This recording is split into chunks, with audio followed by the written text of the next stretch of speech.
হে জগতবাসী, আজ আমি শামীম আলী চিশতি আপনাদের সামনে কিছু আলোচনা নিয়ে হাজির হইলাম। সেই আলোচনাটি হলো, এই পৃথিবীতে যে কোনো ধর্মের লোকই হোক না কেন, যদি ঈশ্বরকে, ভগবানকে, আল্লাহকে, গডকে যদি কেউ পেতে চায়, তবে সেই ব্যক্তিটি অবশ্যই সাধনা করে।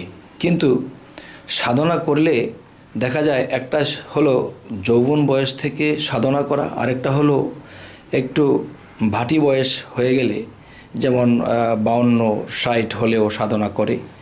এবং দেখা যায়, এমনও দেখা যায় যে 8-10 বছর বয়সেও সাধনা করে।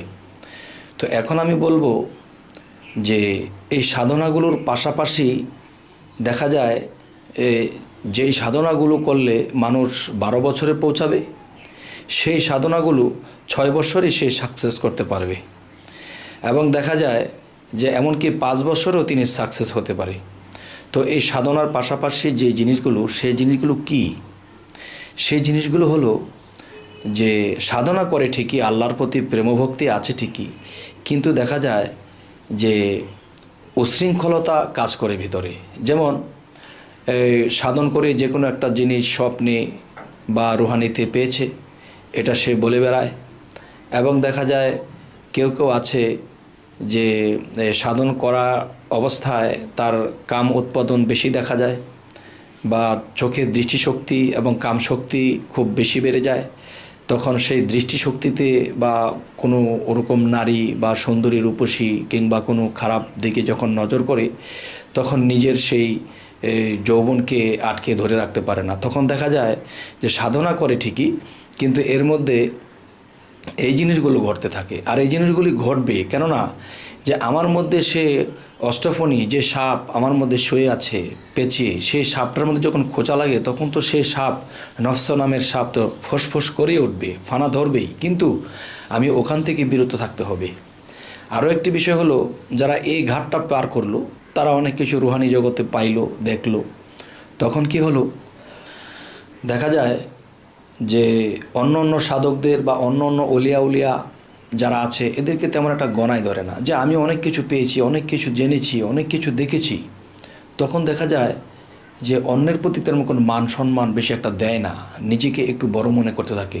আবার সাধনা করে ঠিকই, আবার আল্লাহর জন্য কাঁদেও, কিন্তু এই লোকগুলো পিছনে পড়ে যাবে। এরা আল্লাহ পর্যন্ত পৌঁছাইতে খুবই কষ্টদায়ক। আল্লাহ তাদেরকে পছন্দ করেন না। যে আমার জন্য সাধনা করে ঠিকই, আমার সাধকদেরকে সে অসম্মান করে বা নিজেকে বড় মনে করে, বা অন্যকে মনে করে সে কি জ্ঞান জানে, আমি এর চেয়ে অনেক জ্ঞানী।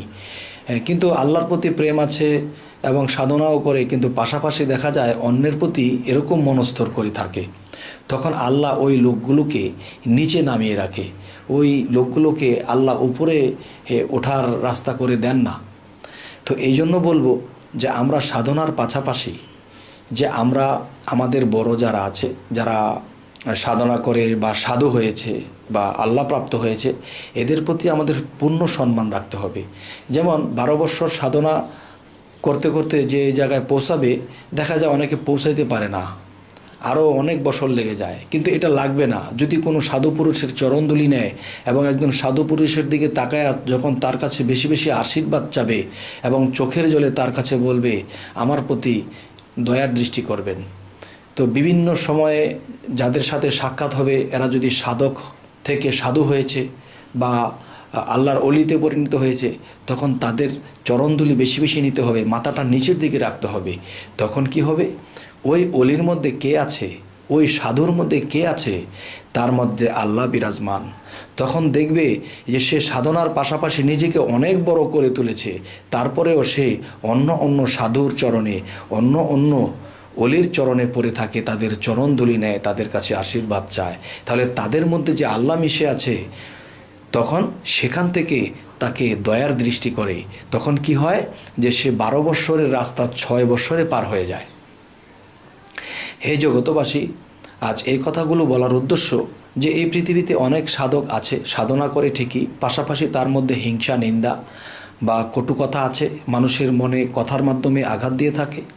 তখন দেখা যায় ওই লোকটি আঘাত নিয়ে যায়। তখন আমি যে সাধনা করেছি এতদিন, আমাকে 1 বৎসরের নিচে পড়ে গেলাম, কারণ আল্লাহ অসন্তুষ্টি হয়েছে। আর আল্লাহ বলেছে, আমার আউলিয়া, আমার অলি, আমার বন্ধু যদি অসন্তুষ্ট হয় কারো প্রতি, তাহলে আমিও তার প্রতি অসন্তুষ্ট। তাহলে আমি যদি একজন অলিকে সন্তুষ্ট করতে পারি, তাহলে বুঝতে হবে আল্লাহকে আমি সন্তুষ্ট করতে পেরেছি। তো হে জগতবাসী, এই কথাগুলো বলার আজকে এইটাই কারণ যে মানুষ যখন সাধনা করে তখন সে নিজেকে অনেক কিছু ভাবতে শুরু করে, নিজেকে বড় মনে করতে শুরু করে। তখনই সেই মানুষটা পাতালের দিকে যাইতে শুরু করে। তখন দেখা যায় তার উপরের ওঠার মতো পথ থাকে না। তো এই জন্যই বলবো যে অবশ্যই আল্লাহকে পাইতে হলে আমাদের আমল বা সাধনা করতে হবে, কিন্তু এর পাশাপাশি প্রত্যেকটা নবী রাসূলের প্রতি তো আমাদের সালাম শ্রদ্ধা রাখতে হবেই, এবং পৃথিবীতে যারা অলিয়া আছে তাদের চরণ ধুলি আমরা নেব। আর তখনই ভাববো যে এই অলির চরণ ধুলি মানি আমি রাসূলের চরণ ধুলি নিলাম, আর রাসূলের চরণ ধুলি নিলাম না, আমি আল্লাহর চরণ ধুলি নিলাম। হে জগতবাসী, তাহলে এভাবে যদি কেউ 6টা মাস চলে, 6টা মাস আমার এই কথাগুলো পরীক্ষা করে দেখে, তাহলে তিনি দেখবে যে তিনি কত উচ্চ স্তরে উঠে গেছে।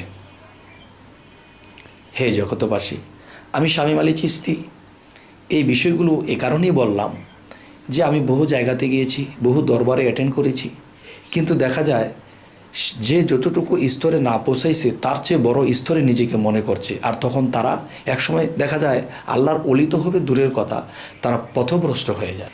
তো আজ এই কথাগুলো বলেই রাখছি, সকলেই ভালো থাকবেন। আল্লাহ হাফিজ।